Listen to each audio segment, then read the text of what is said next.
माननीय प्रधानमंत्री जी का ऑनलाइन आगमन हो चुका है। हम उनका अभिवादन करते हैं। सभी को नमस्कार। आज का ये कार्यक्रम पीएम किसान योजना के तहत 8.5 करोड़ किसानों को 17,000 करोड़ रुपए की सम्मान राशि ट्रांसफर करने तथा एग्रीकल्चर इंफ्रास्ट्रक्चर फंड के तहत फाइनेंसिंग फैसिलिटी का शुभारंभ करने हेतु आयोजित है। इस अवसर पर श्री नरेंद्र सिंह तोमर, केंद्रीय कृषि एवं कल्याण मंत्री से स्वागत उद्बोधन के लिए अनुरोध करते हैं।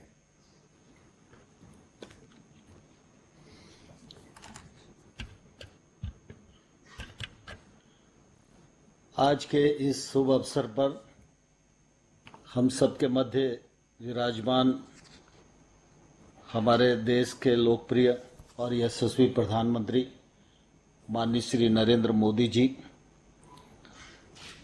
इस कार्यक्रम से देश भर में जुड़े हुए हमारे सहकारी समितियों के कार्यकर्तागण, एफपीओ से जुड़े महानुभाव, नाबार्ड के कृषि और किसान कल्याण मंत्रालय के और राज्य के कृषि और सहकारिता मंत्रालय के सभी अधिकारीगण,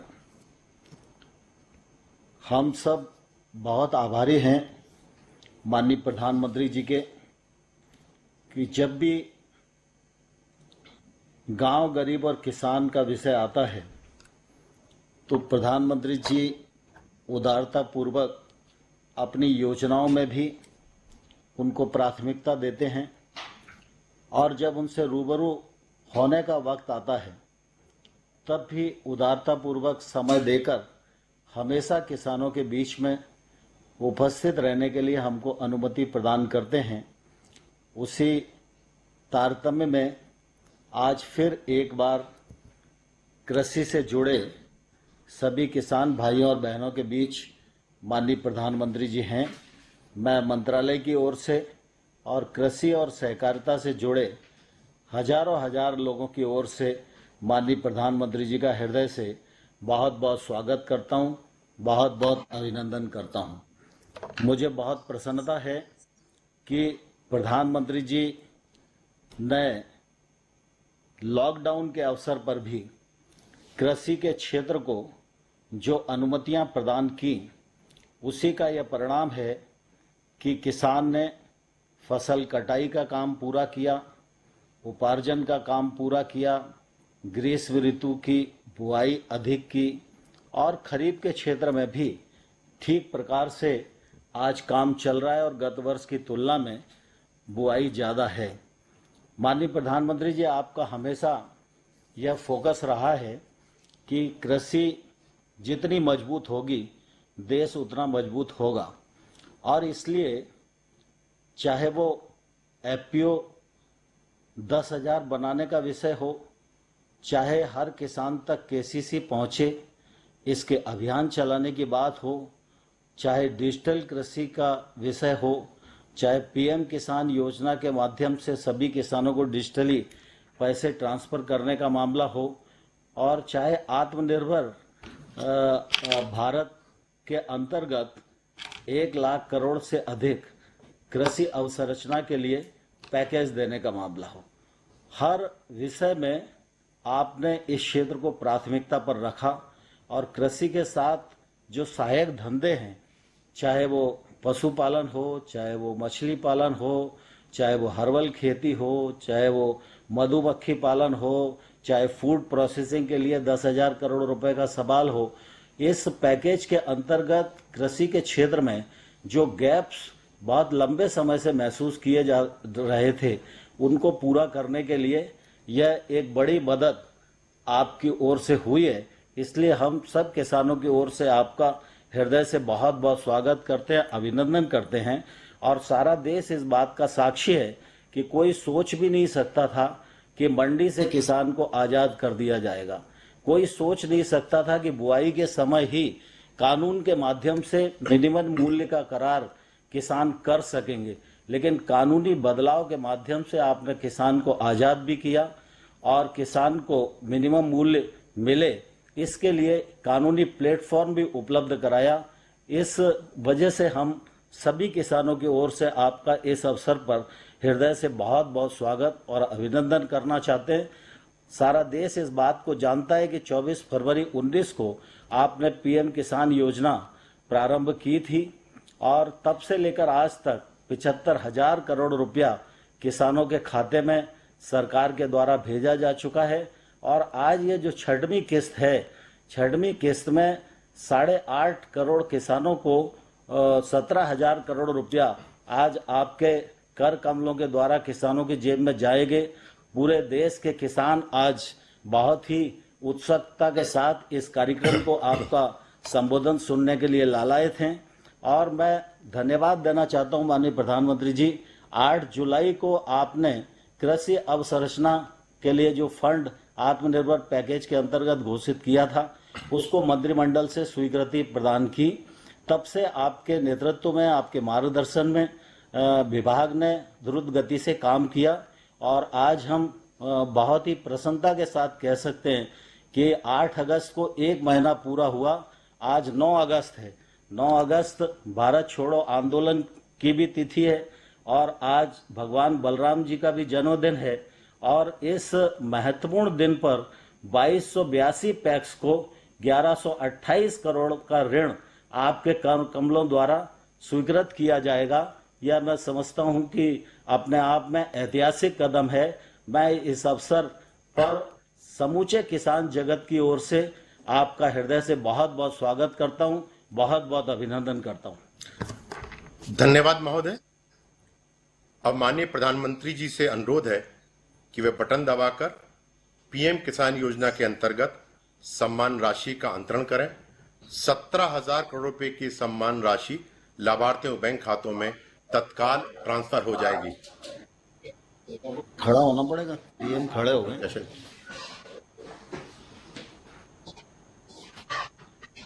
बटन दबा।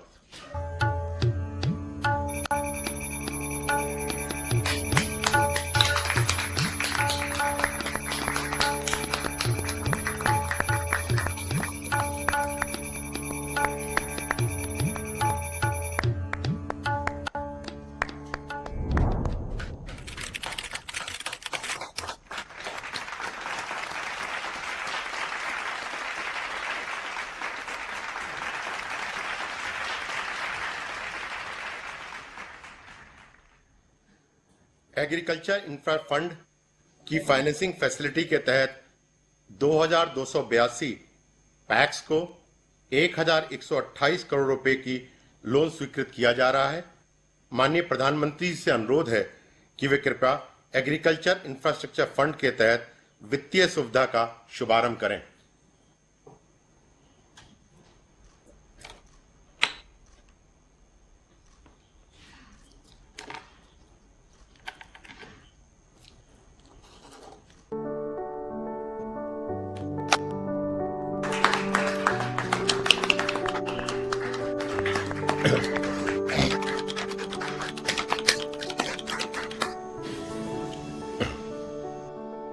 हमने सपना देखा है किसानों की आय दोगुनी करने का। आजादी के 75 साल हो, किसानों की आय दोगुनी करने का सपना देखा है। आत्मनिर्भर सिर्फ एक शब्द नहीं, ये हमारे प्रधानमंत्री श्री नरेंद्र मोदी जी का देश और देशवासियों के हित में एक बहुत बड़ा लक्ष्य है। आत्मनिर्भर भारत, आत्मनिर्भर कृषि एक महत्वपूर्ण हिस्सा है। इसलिए किसानों की आय बढ़ाने के लिए भारत सरकार ने एग्रीकल्चर इंफ्रास्ट्रक्चर फंड योजना शुरू की है।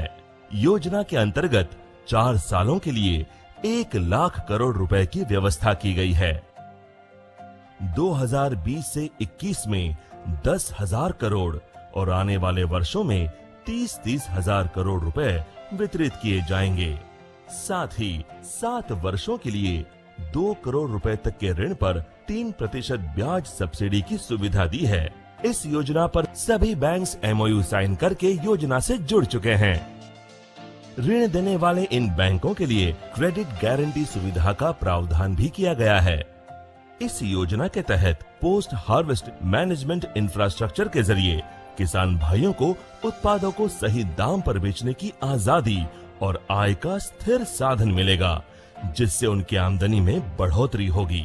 इस योजना के तहत नाबार्ड 2020-21 के दौरान 5,000 करोड़ रुपए के रियायती ऋण देगा।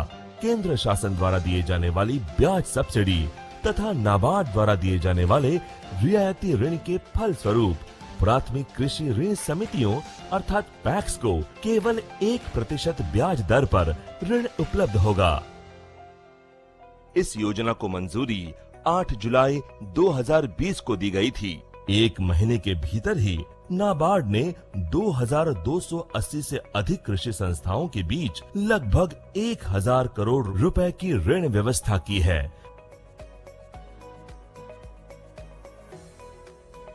भारत सरकार की ये योजना जहां किसानों को आत्मनिर्भर बनाएगी, वहीं उनकी आय दोगुनी और खुशियां चौगुनी करने में भी मदद करेगी। आत्मनिर्भर भारत, सशक्त भारत।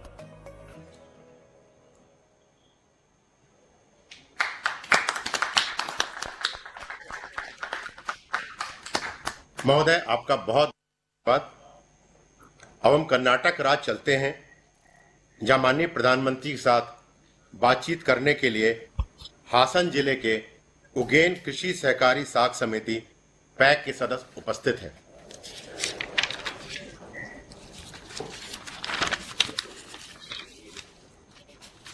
नमस्ते जी।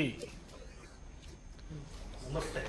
सबसे पहले तो मैं जानना चाहूंगा आपके संबंध में, आपकी संस्था के संबंध में, आपके काम के संबंध में जानना चाहूंगा। ಮೊದಲನೇದಾಗಿ ನಿಮ್ಮ ಬಗ್ಗೆ ಮತ್ತು ನಿಮ್ಮ ಸಂಸ್ಥೆ ಬಗ್ಗೆ ಪರಿಚಯ ಕೊಡಿ। ನಮಸ್ತೆ ಪ್ರಧಾನಮಂತ್ರಿಜಿ, ನನ್ನ ಹೆಸರು ಬಸವೇಗೌಡ.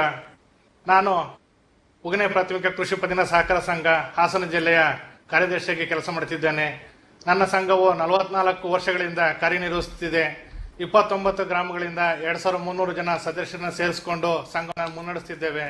ನನ್ನ ಸಂಘದ ವಹಿವಾಟು ವಾರ್ಷಿಕವಾಗಿ 50 ಕೋಟಿ ಇದೆ. नमस्कार प्रधानमंत्री जी, मेरा नाम बसवे गौड़ा है। मैं उगन पैक्स जिला हासन कर्नाटका राज्य का सदस्य हूँ। हमारा पैक्स 44 इयर्स बैक फॉर्म किया है। ये 29 गाँवों को 2,300 किसान फैमिली को सहाय दे रहा है। हमारा पैक्स का एनुअल टर्नओवर 50 करोड़ है। खेती क्या करते हैं आप लोग? खेती ಏನು ಕೃಷಿ ಮಾಡ್ತೀರಾ?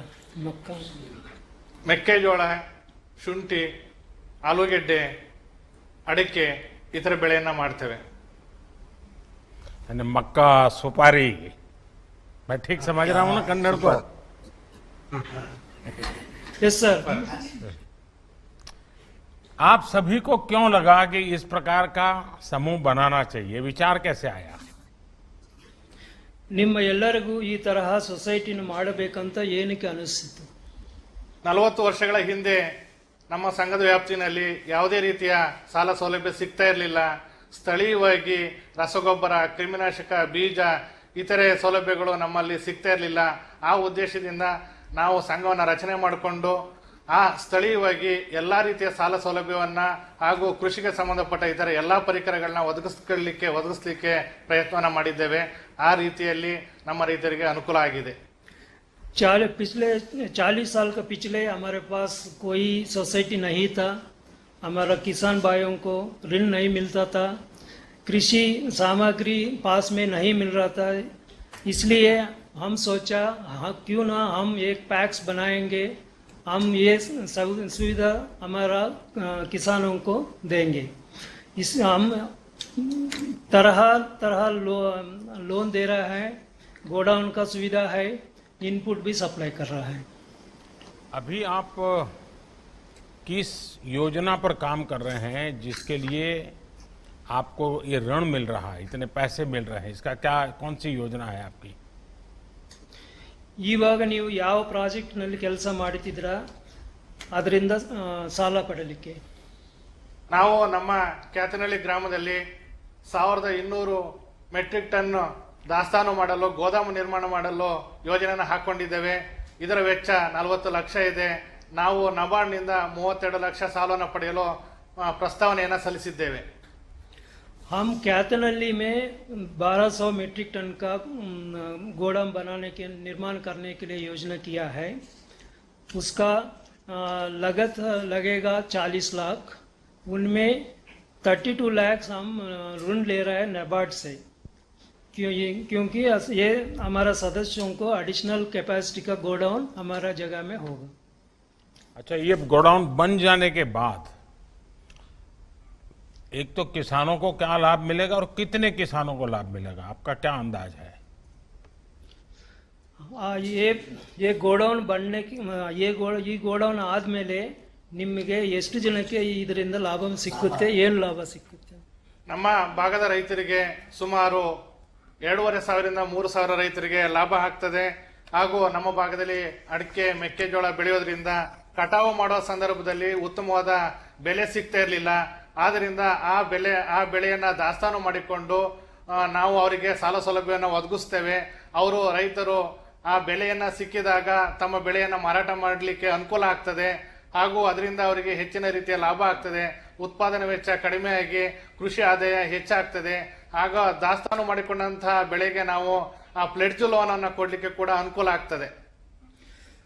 हम ज्यादा मक्का और सुपारी का खेती करता है. यहाँ गोदाम सुलभ देने के किसानों ने वो प्रोड्यूस को प्लेड्ज लोन लेके गोडाउन में ज़्यादा दिन रख सकता है, क्योंकि जब सही दाम मिलेगा तब बिक्री करेगा.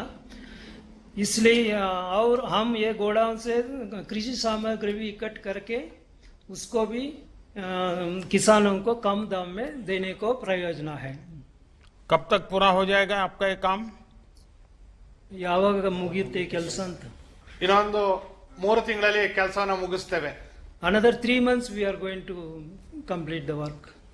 चलिए बसवेगौड़ा जी, आपको और आपकी पूरी टीम को मैं बहुत बधाई देता हूं कि सरकार की योजनाओं का सही उपयोग करने के लिए आपने किसानों को जागरूक किया, किसानों को संगठित किया और एक बहुत लंबे सोच के साथ एक प्रकार से गांव को और किसान को आत्मनिर्भर बनाने का काम किया है. मैं आपको बहुत बधाई देता हूं और मुझे विश्वास है कर्नाटका के सभी किसान, देश के सभी किसान बसवेगौड़ा जी और उनके साथी जो किसान हैं, जो फॉरवर्ड लुकिंग है, प्रोग्रेसिव हैं और कृषि को वैल्यू एडिशन की दिशा में भी सोच रहे हैं. मैं आप सबको बहुत बहुत बधाई देता हूं. धन्यवाद. नमस्ते, धन्यवाद.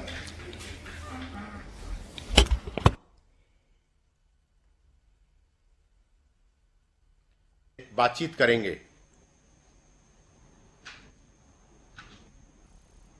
हाँ, बताइए भाई अपना परिचय, कहाँ से हैं आप? जी सर, नमस्कार प्रधानमंत्री जी. मैं मुकेश शर्मा, सोसाइटी लटेरी, जिला विदिशा से हूँ. आपकी समिति क्या क्या कर रही है? ये समिति को कितना समय हो गया? मेरी समिति 1967 से कार्यरत है तथा हम किसानों को केसीसी, फसली ऋण, फसल बीमा, खाद बीज उपलब्ध कराते हैं. इसके अलावा समिति उपार्जन का कार्य भी करती है और समिति का बचत काउंटर भी है. आपकी क्या पढ़ाई हुई मुकेश जी? आप कितना पढ़े मैंने हैं? सब एमए किया है. और खेती करते हैं? खेती करते हैं? जी सर. कितनी जमीन है? जी, खेती 15 बीघा जमीन है सर. अच्छा, और आपके कितने किसान इसके साथ जुड़े हैं, आपके इस काम के साथ? 1125 किसान जुड़े हुए हैं. अच्छा, मतलब कि एक पढ़ा लिखा व्यक्ति जब फिर से अपने गांव और जमीन से जुड़ जाता है तो सिर्फ अपना ही भविष्य नहीं, करीब 1100 परिवारों की जिंदगी बदल रहा है. तो मुकेश जी, मैं आपको बहुत बधाई देता हूं. लेकिन मैं जरूर जानना चाहूंगा, अभी जो कोरोना काल में तो मैं जानता हूं हर किसी को कुछ न कुछ कष्ट हुआ है, आपको भी असुविधा हुई होगी। ऐसी स्थिति में कैसे ये सब चीजें कैसे मैनेज की आपने? जी हाँ माननीय सर, कोरोना की वजह से लॉकडाउन और कर्फ्यू तथा यातायात सुविधा बंद होने से हमें थोड़ी असुविधा जरूर हुई, लेकिन मध्य प्रदेश सरकार द्वारा कृषकों को लॉकडाउन में और यातायात में छूट प्रदान की गई थी, जिसके कारण हम अपनी गेहूं खरीदी कार्य एवं ऋण व्यवसाय का काम संतोषजनक एवं सोशल डिस्टेंशन के अनुरूप कर सके। अच्छा, मध्य प्रदेश के किसानों ने तो इस बार जी सर, रिकॉर्ड पैदावार की है जी और सर। इसलिए मैं मध्य प्रदेश के किसानों को देश के और किसानों के साथ साथ बधाई भी देता हूं। आपको तो, और आप जिस प्रकार से काम कर रहे हैं, फसल की खरीदी भी करते हैं, जी सर। इस बार आपने ऐसा क्या किया, क्या अलग किया? इस बार जी माननीय सर, मध्य प्रदेश में ईश्वर की कृपा से रिकॉर्ड तोड़ उत्पादन हुआ है। हमारी समिति ने करीब 8 करोड़ रुपए के लगभग 40,000 कुंटल गेहूं की खरीदी की, 3,000 कुंटल चने की खरीदी की और कृषकों को मोबाइल एसएमएस के जरिए सोशल डिस्टेंशन पर रखकर मैसेज भेजे गए, जिसमें किसानों द्वारा 2 गज की दूरी एवं सोशल डिस्टेंशन का पालन किया गया। हमारे द्वारा मास्क सभी लोगों को लगवाए गए, सैनिटाइजर का उपयोग किया गया और समय समय पर हाथ साबुन से धुलवाया गया। मतलब कि गांव का किसान भी मोबाइल या टेक्नोलॉजी इन सबको समझ लेता है जी, कोई प्रॉब्लम नहीं आता है उसको? नहीं सर, वो किसी के मान लो किसी को समझ में नहीं आता, उसका परिवार वालों को समझा दिया जाता। अच्छा, परिवार के लोग उनको मदद कर लेते हैं, लेकिन अच्छे ढंग से अब उसको बराबर से आपका सेट हो गया। अच्छा, जब जी सर। आपको ये सस्ता ऋण मिलने वाला है, क्योंकि आपको काफी पैसा बचने वाला है, तो इससे आप क्या क्या सुविधाएं अपने जो 1100-1200 किसान हैं उनको क्या क्या सुविधा देने वाले हैं? इसमें सर तहसील स्तर पर अपन सोच रहे हैं कि मैं 5,000 मीट्रिक टन का एक गोदाम बनेगा और ग्रेडिंग प्लांट, सूचना केंद्र, ई मंडी की सुविधा भी प्रदान की जाएगी, जिससे किसानों को अपनी फसल को तुरंत ना बेचकर अपनी आवश्यकता अनुसार बाजार में बेच सकते हैं। तो मुकेश जी, मैं समझता हूं कि आप ये जो कदम उठा रहे हैं बधाई के पात्र हैं, लेकिन मेरा एक काम करेंगे आप? जी सर। देखिए, सरकार ब्याज भी कम कर रही है, बहुत बड़ी मात्रा में धन भी दे रही है, और आप जैसे पढ़े लिखे किसान जब इसका नेतृत्व करते हैं तो कितना बड़ा बदलाव आता है। लेकिन क्या आप किसानों को समझाएंगे कि हमें हमारी धरती माता को भी बचाना है? जिस प्रकार से हम आंख बंद करके अनाप शनाप यूरिया का उपयोग करते हैं, पूरी धरती माता हमारी तबाह हो रही है। तो हमारे किसान, कम से कम आपके जो 1100-1200 किसान, वो ये तय कर सकते हैं कि अभी अगर वो 5 थैली यूरिया लेते हैं तो आगे से 3 थैली में ही चलाएंगे। अभी वो 6 थैली लेते हैं तो आगे से 4 थैली में ही चलाएंगे। कम से कम 2 थैली कम करेंगे। ऐसा आप किसानों को वचन लेकर के आगे बढ़ा सकते हैं। देखिए, बहुत फायदा, उसका पैसा बचेगा, ये हमारी धरती माता बचेगी और किसान का, बच्चों का भविष्य उज्जवल हो जाएगा। जी सर, बिल्कुल पूरी कोशिश करेंगे। क्या करोगे? किसान भी समझ, तो मैं कभी फोन करके पूछूंगा। बिल्कुल बिल्कुल है? जी सर। बायो फर्टिलाइजर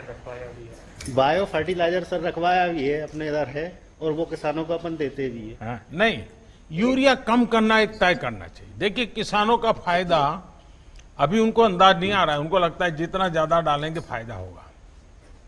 ये धरती माता हमारी, इवन हम भी अगर जरूरत से ज्यादा दवाइयां खाएं तो क्या होगा? मरेंगे कि नहीं मरेंगे? तो ऐसा ही ये यूरिया का है, हमारी धरती माता मर जाएगी तो उसको मरने नहीं देना है जी। बिल्कुल सर। तो चिंता करोगे? चलिए मुकेश जी, आपको मेरी तरफ से बहुत बधाई, और मध्य प्रदेश के और विदिशा के सभी किसानों को बहुत बहुत बधाई मेरी तरफ से।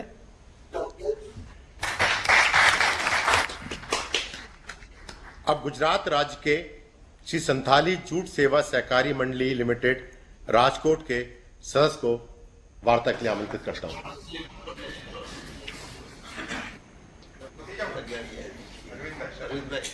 राम राम सर। अरविंद भाई તમે આ રૂપાલાજીની બાજુ બેસી ગયા છો આજે? अरविंद भाई हिंदी बोलना पड़ेगा। कोई बात नहीं साहब। बताइए।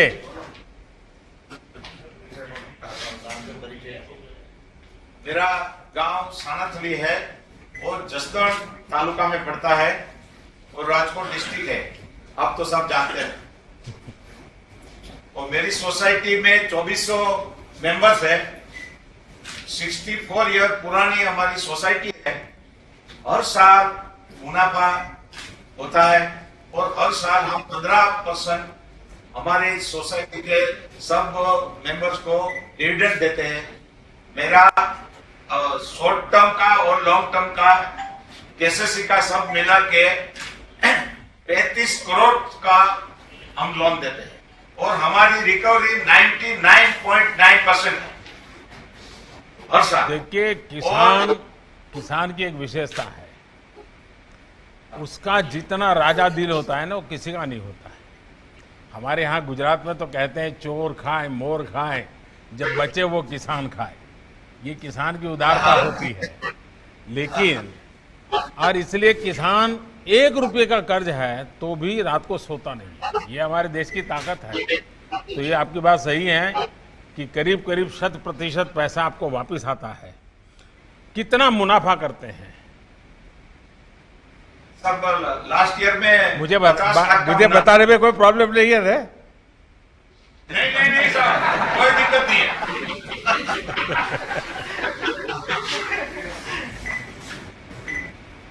हाँ बताइए। 50 लाख। 50 लाख। अच्छा क्या कभी ऐसा हुआ है कि आपकी मंडी का कोई सदस्य, हो सकता है एकाध का भी, जैसा मुझे मालूम है नहीं होता है प्रॉब्लम, लेकिन मानो एकाध को बेचारे को घर में तकलीफ आ गई, मुसीबत आ गई और बीमार हो गया और वो नहीं कर्ज दे पाया, अगर ऐसा हुआ है, ऐसे समय आप लोग कैसे मदद करते हैं? सब ज्यादातर तो ऐसा नहीं होता है। कभी कोई सूखा पड़ने से या कम बरसात होने से, क्योंकि हमारा इरिगेटेड एरिया नहीं है, इसलिए कभी ऐसा होता है। मगर ये हमारी सोसाइटी और हमारी डीसीसी भी राजकोट डिस्ट्रिक्ट, जो हमारे जयेश भाई रादड़िया जी हमारे चेयरमैन है, यहाँ बैठे हैं, वो उसने ये किसानों के लिए जब ऐसा होता है तब के हमारी ग्राम लक्ष्मी योजना की तहत हम एक मीडियम टर्म का एक लोन देते हैं।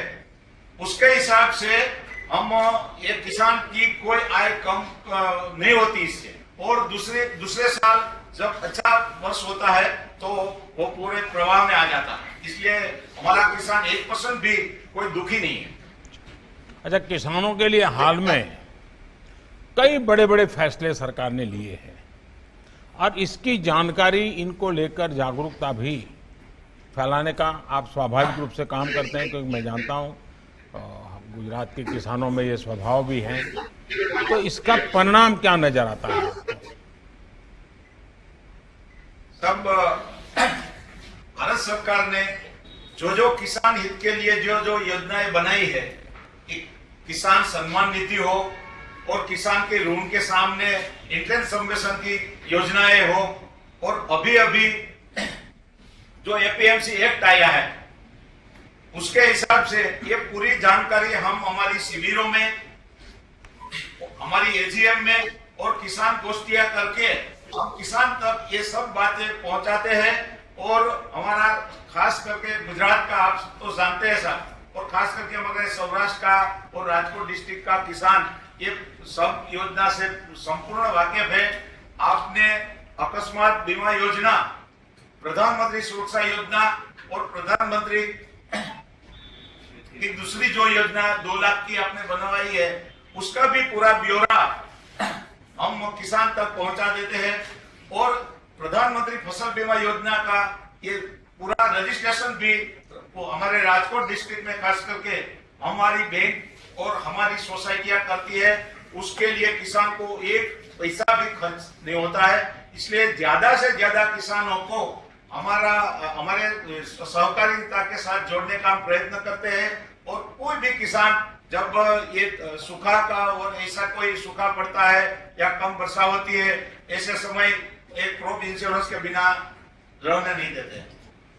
चलिए, अच्छा, आज जो ये नया फंड लॉन्च हुआ है, इससे और इसके तहत आप लोग क्या चाहते हैं, किस तरह की मदद चाहते हैं और उसे आप क्या करना चाहेंगे? आपकी क्या मन में कल्पना क्या है?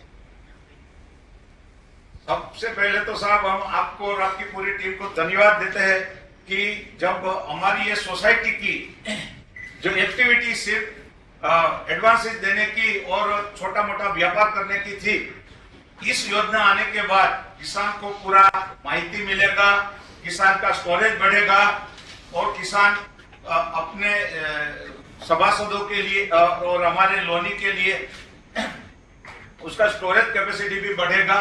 इससे किसान की आमदनी बढ़ेगी, हम प्लेज लोन दे सकेंगे।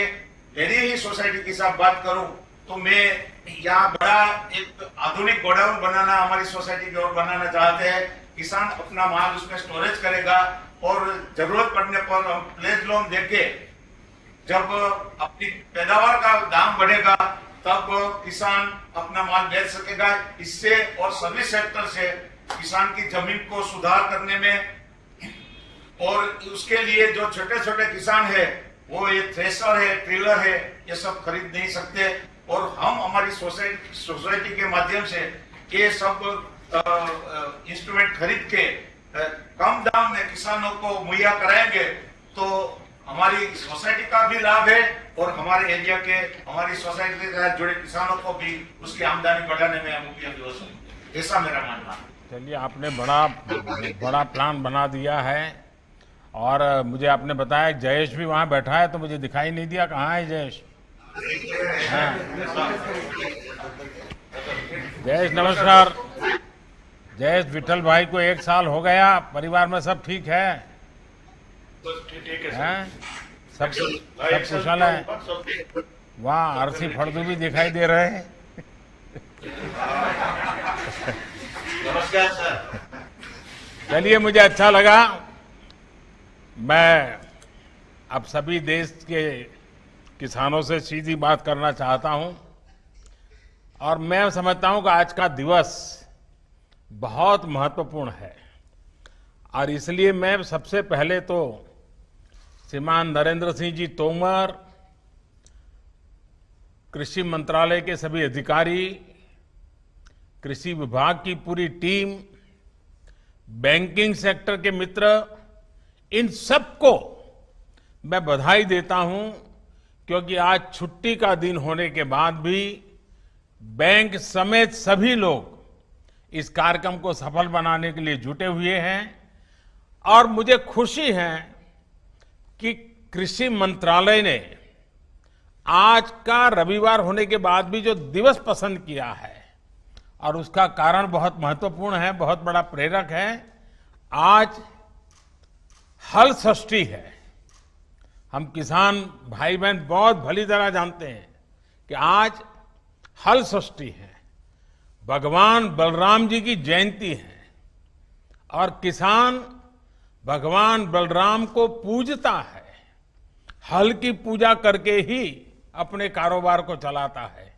तो ऐसा एक पवित्र दिवस आज एक बहुत बड़ी योजना लेकर के आए हैं। मैं सभी देशवासियों को विशेष तौर पर मेरे किसान भाइयों बहनों को हल छठ की और दाऊ जन्मोत्सव की बहुत बहुत शुभकामनाएं देता हूं। इस बेहतर पावन अवसर पर देश में कृषि से जुड़ी सुविधाएं तैयार करने के लिए 1 लाख करोड़ रुपए का विशेष फंड लॉन्च किया गया है। आज के पवित्र दिन पर लॉन्च किया गया है। इससे गांवों गांवों में बेहतर भंडारण, आधुनिक कोल्ड स्टोरेज की चेन तैयार करने में मदद मिलेगी और गांव में रोजगार के अनेक अवसर तैयार होंगे। इसके साथ साथ 8.5 करोड़ किसान परिवारों के खाते में पलक झपकते आपने देखा होगा, स्विच ऑन किया और पीएम किसान सम्मान निधि के 17,000 करोड़ रुपए सीधे सीधे 8.5 करोड़ किसानों के खाते में जमा हो गए। कोई बिचौलिया नहीं, कोई कमीशन नहीं, सीधा सीधा किसान के पास चला गया। संतोष इस बात का है कि इस योजना का जो लक्ष्य था वो लक्ष्य हासिल हो रहा है। हर किसान परिवार तक सीधी मदद पहुंचे और जरूरत के समय पहुंचे, इस उद्देश्य में ये योजना सफल रही है। बीते 1.5 साल में इस योजना के माध्यम से 75,000 करोड़ रुपए सीधे किसानों के बैंक खाते में जमा हो चुके हैं। इसमें से 22,000 करोड़ रुपए था कोरोना के कारण लगे लॉकडाउन के दौरान किसानों तक पहुंचाए गए हैं। साथियों, दशकों से ये मांग और मंथन चल रहा था कि गांव में उद्योग क्यों नहीं लगते। जैसे उद्योगों को अपने उत्पाद का दाम तय करने में और उसको देश में कहीं पर भी बेचने की आजादी रहती है, वैसी सुविधा किसानों को क्यों नहीं मिलती। ये अन्याय किसानों के साथ क्यों हो रहा है। अब ऐसा तो नहीं होता कि अगर साबुन का उद्योग किसी शहर में लगा है तो उसकी बिक्री सिर्फ उसी शहर में होगी। कि साबुन तो देश के हर कोने में, दुनिया में कहीं पर भी बिक सकता है, लेकिन खेती में अब तक ऐसा नहीं होता था। जहां अनाज पैदा होता है तो किसान को स्थानीय मंडी में जाकर के ही उसको बेचना पड़ता था। इसी तरह ये भी मांग उठती रही कि अगर बाकी उद्योगों में कोई बिचौलिए नहीं है तो फसलों के व्यापार में ये बिचौलिए क्यों होने चाहिए। अगर उद्योगों के विकास के लिए इंफ्रास्ट्रक्चर तैयार होता है तो वैसा ही आधुनिक इंफ्रास्ट्रक्चर कृषि के लिए भी मिलना चाहिए। साथियों, अब आत्मनिर्भर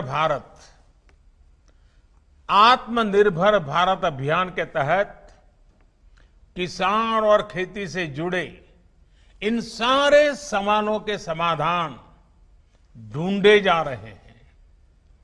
एक देश एक मंडी के जिस मिशन को लेकर के बीते 7 साल से काम चल रहा था वो अब पूरा हो रहा है। पहले इनाम के जरिए एक टेक्नोलॉजी आधारित एक बड़ी व्यवस्था बनाई गई।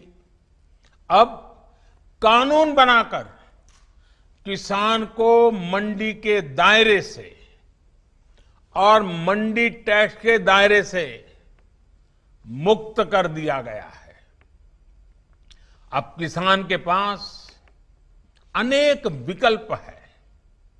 अगर वो अपने खेत में ही अपनी उपज का सौदा करना चाहे तो वो कर सकता है, या फिर सीधे वेयर हाउस से इनाम से जुड़े व्यापारियों और संस्थानों को जो भी उसको ज्यादा दाम देता है उसके साथ फसल का सौदा किसान कर सकता है।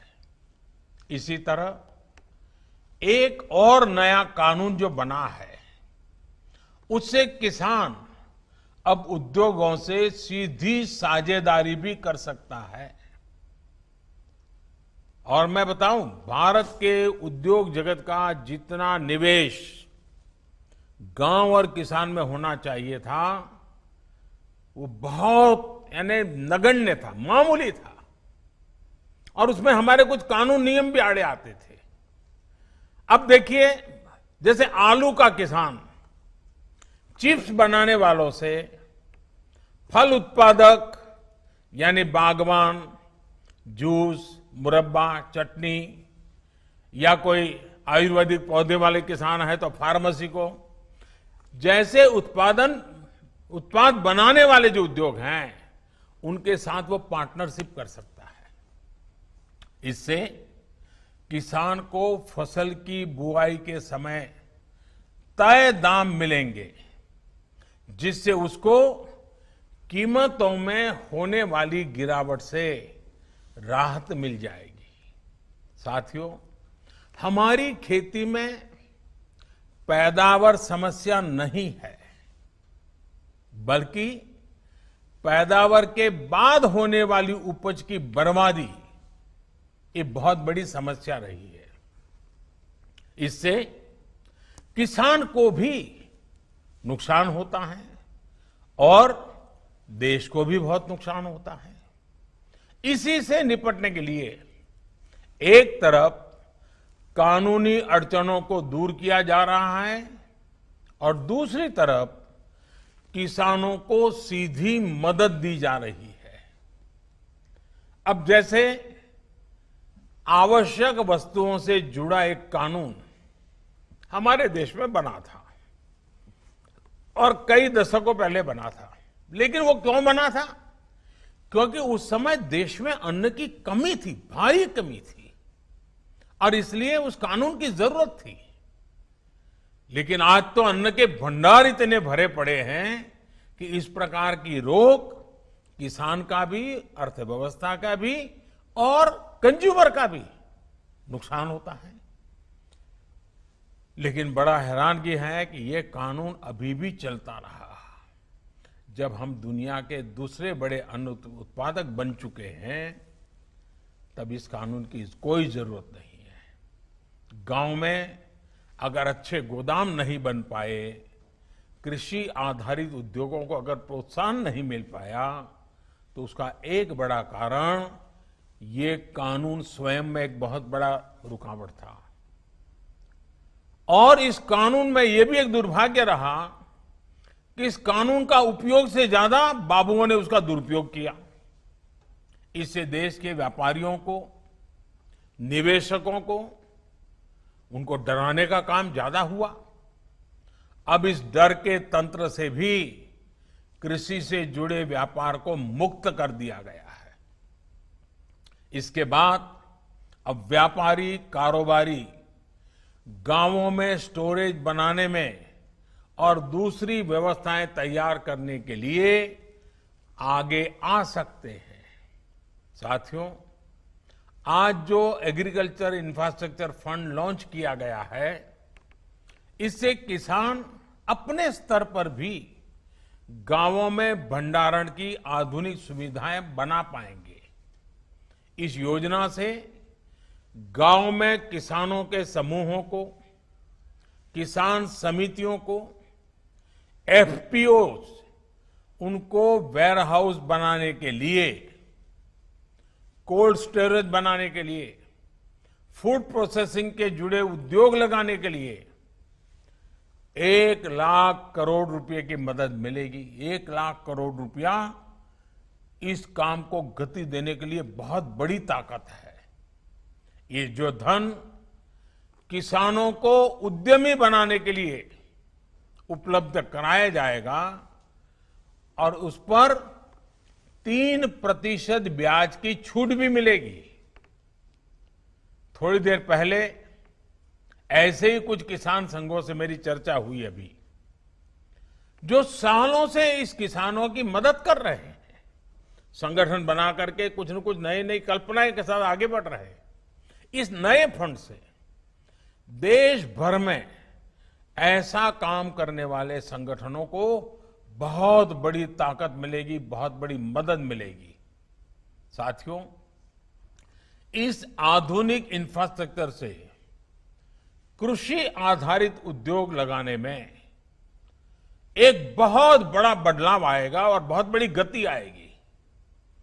आत्मनिर्भर भारत अभियान के तहत हर जिले में मशहूर उत्पादकों के साथ देश और दुनिया के मार्केट तक पहुंचाने के लिए एक बड़ी योजना बनाई गई है।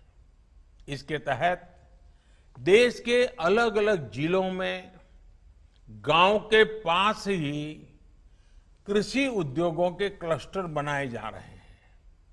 साथियों, अब हम उस स्थिति की तरफ बढ़ रहे हैं जहां गांव के कृषि उद्योगों से फूड आधारित उत्पाद शहर जाएंगे और शहरों से दूसरा औद्योगिक सामान बनकर गांव पहुंचेगा। यानी ये अब 2 वे चलेगा और यही तो आत्मनिर्भर भारत अभियान का संकल्प है और जिसके लिए हम सबको मिलकर के एक नए तरीके से, नई सोच के साथ, नए संकल्प के साथ काम करना है। अब सवाल ये उठता है कि जो कृषि आधारित उद्योग लगने वाले हैं उनको कौन चलाएगा?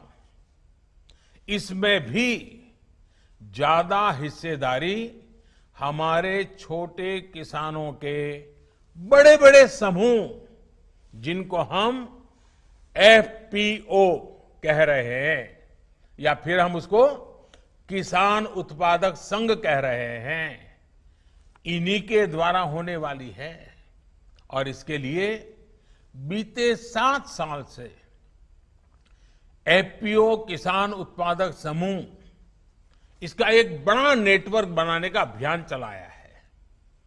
आने वाले सालों में ऐसे 10,000 नए FPO किसान उत्पादक समूह पूरे देश में बने, इस पर सभी राज्यों के साथ मिलकर के काम को आगे बढ़ाने पर बल दिया जा रहा है। साथियों, एक तरफ FPO के नेटवर्क पर काम चल रहा है तो दूसरी तरफ खेती से जुड़े स्टार्टअप्स को प्रोत्साहित किया जा रहा है। अभी तक लगभग 350 कृषि स्टार्टअप्स को मदद दी जा रही है। ये startups food, particularly food processing से जुड़े हैं, artificial intelligence, internet of things, खेती से जुड़े स्मार्ट उपकरणों के निर्माण और रिन्यूएबल एनर्जी से जुड़े हैं। साथियों, किसानों से जुड़ी ये जितनी भी योजनाएं हैं, जितने भी रिफॉर्म्स हो रहे हैं, इनके केंद्र में हमारा छोटा किसान है और हमारे देश में सबसे ज्यादा संख्या छोटे किसानों की है। यही छोटा किसान है जिस पर कोई भी आपत्ति आए तो सबसे ज्यादा परेशानी छोटे किसान को होती है और यही छोटा किसान है जिस तक सरकारी लाभ पूरी तरह पहुंचे, ये हमारा संकल्प है। बीते 6-7 सालों से इसी छोटे किसान की स्थिति को बदलने का हम निरंतर और बड़े सुविचारित ढंग से प्रयास कर रहे हैं। छोटे किसान को देश की कृषि के सशक्तिकरण से भी जोड़ा जा रहा है और वो खुद भी सशक्त हो, ये भी उतना ही जरूरी है। साथियों, 2 दिन पहले ही देश के छोटे किसानों से जुड़ी एक बहुत बड़ी योजना की शुरुआत की गई है। जिसका आने वाले समय में पूरे देश के किसानों को बहुत बड़ा लाभ होने वाला है। देश की पहली किसान रेल महाराष्ट्र और बिहार के बीच में शुरू हो चुकी है। अब महाराष्ट्र से संतरा, अंगूर, प्याज जैसे अनेक फल सब्जियां लेकर ये ट्रेन निकलेगी और बिना समय गंवाए बिहार पहुंचेगी। फसल की बर्बादी नहीं होगी और बिहार से जब वापस आएगी तब वहां का मखाना, लीची, पान, ताजा सब्जियां, मछलियां, ऐसे अनेक सामान छोटे छोटे छोटे लोगों से लेकर के वो फिर इस तरफ लौटेगी। यानी बिहार के छोटे किसान मुंबई और पुणे जैसे बड़े शहरों से सीधे कनेक्ट हो गए हैं। इस पहली ट्रेन का लाभ यूपी और मध्य प्रदेश के किसानों को भी होने वाला है, क्योंकि ये ट्रेन उन किसानों के रास्ते से भी गुजरने वाली है। इस ट्रेन की खासियत ये है कि ये ट्रेन पूरी तरह से एयर कंडीशन है, यानी एक प्रकार से ये पटरी पर दौड़ता हुआ कोल्ड स्टोरेज है। ये कोल्ड स्टोरेज ही दौड़ता रहेगा, जाएगा, आएगा, सामान लाएगा, छोड़ेगा। इससे दूध, फल, सब्जी, मछली पालक ऐसे हर प्रकार के किसानों को भी लाभ होगा और शहर में इनका उपयोग करने वाले उपभोक्ताओं को भी लाभ होगा। ताजा चीजें मिलेगी उनको और जहां से उनको अच्छी चीज चाहिए वहां से मिलेगी। किसान को लाभ ये होगा कि उसको अपनी फसल स्थानीय मंडियों या हाट बाजारों में मजबूरन कम दाम पर बेचना नहीं पड़ेगा, उसकी मजबूरी जाएगी। ट्रकों में फल सब्जी जिस प्रकार बर्बाद हो जाते थे उससे भी मुक्ति मिलेगी और ट्रकों के मुकाबले भाड़ा भी कई गुना कम हो जाएगा। शहरों में रहने वाले साथियों को लाभ ये होगा कि अब मौसम के कारण या दूसरे संकटों के समय फ्रेश फल सब्जियों की जो कमी हो जाती थी वो भी नहीं होगी और कीमत पर भी जो कभी कभी खेल खेलने का लोगों को मौका मिल जाता था वो भी बंद हो जाएगा।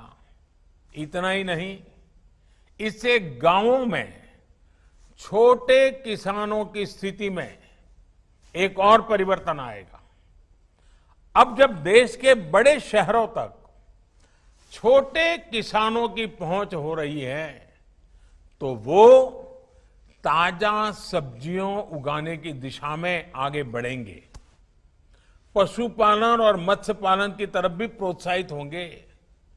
इससे कम जमीन से भी अधिक आय का रास्ता खुल जाएगा। रोजगार और स्वरोजगार के अनेक नए अवसर खुलेंगे। साथियों, ये जितनी भी कदम उठाए जा रहे हैं इनसे 21वीं सदी में देश की ग्रामीण अर्थव्यवस्था की तस्वीर भी बदलेगी। कृषि से आय में भी वृद्धि होगी। हाल में मिल गए हर जितने भी निर्णय लिए गए हैं, हर निर्णय आने वाले समय में गांव के नजदीक ही व्यापक रोजगार तैयार करने वाले अनेक अवसर इससे होने वाले हैं। गांव और किसान आपदा में भी देश को कैसे संबल दे सकता है, ये बीते 6 महीने से हम देख रहे हैं। ये हमारे किसान ही हैं जिन्होंने लॉकडाउन के दौरान देश को खाने पीने की जरूरी सामान की समस्या नहीं होने दी। देश जब लॉकडाउन में था तब हमारा किसान खेतों में फसल की कटाई कर रहा था और बुआई के नए रिकॉर्ड बना रहा था। लॉकडाउन के पहले दिन से लेकर के दीपावली और छठ तक के 8 महीनों के लिए 80 करोड़ से ज्यादा देशवासियों तक अगर मुफ्त राशन आज हम दे पा रहे हैं, पहुंचा पा रहे हैं, तो उसके पीछे भी हमारे सामर्थ्य के साथ साथ हमारे इन किसानों की तपस्या जुड़ी है, उनकी मेहनत जुड़ी हुई है, तब जाकर के। और ये दुनिया का सबसे बड़ा प्रोजेक्ट है। 80 करोड़ परिवारों को, 80 करोड़ लोगों को 8 महीने तक मुफ्त में खाना मिले, कोई गरीब रात को भूखा न सो जाए। अगर हमारे किसानों ने ये तपस्या न की होती, इतना बड़ा काम न किया होता, तो शायद ये हम भी चाहते हुए भी शायद न कर पाते। साथियों, सरकार ने भी सुनिश्चित किया कि किसान की उपज की रिकॉर्ड खरीद हो, जिससे पिछली बार की तुलना में करीब 27,000 करोड़ रुपए ज्यादा किसानों की जेब में पहुंचा है। बीज हो या खाद, इस बार मुश्किल परिस्थितियों में भी रिकॉर्ड उत्पादन किया गया और डिमांड के अनुसार किसान तक पहुंचाया गया। यही कारण है कि इस मुश्किल समय में भी हमारी ग्रामीण अर्थव्यवस्था मजबूत है, गांव में परेशानी कम हुई है। हमारे गांव की ये ताकत देश के विकास की गति को भी तेज करने में अग्रणी भूमिका निभाए। इसी विश्वास के साथ आप सभी किसान साथियों को मेरी तरफ से बहुत बहुत शुभकामनाएं हैं। भगवान बलराम के हम पर आशीर्वाद बने रहें। कोरोना को गांव से बाहर रखने में जो प्रशंसनीय काम मेरे किसान भाई बहनों ने, हमारे गांव वालों ने किया है, उसको आप जरूर जारी रखेंगे। 2 गज की दूरी और मास्क है जरूरी, ये मंत्र पर अमल करते रहें, सतर्क रहें, सुरक्षित रहें। भगवान बलराम के आशीर्वाद सदा सर्वदा आप पर बना रहे। इसी शुभकामना के साथ सभी मेरे देश के किसान भाइयों बहनों का मैं हृदय से बहुत बहुत आभार व्यक्त करता हूं। धन्यवाद।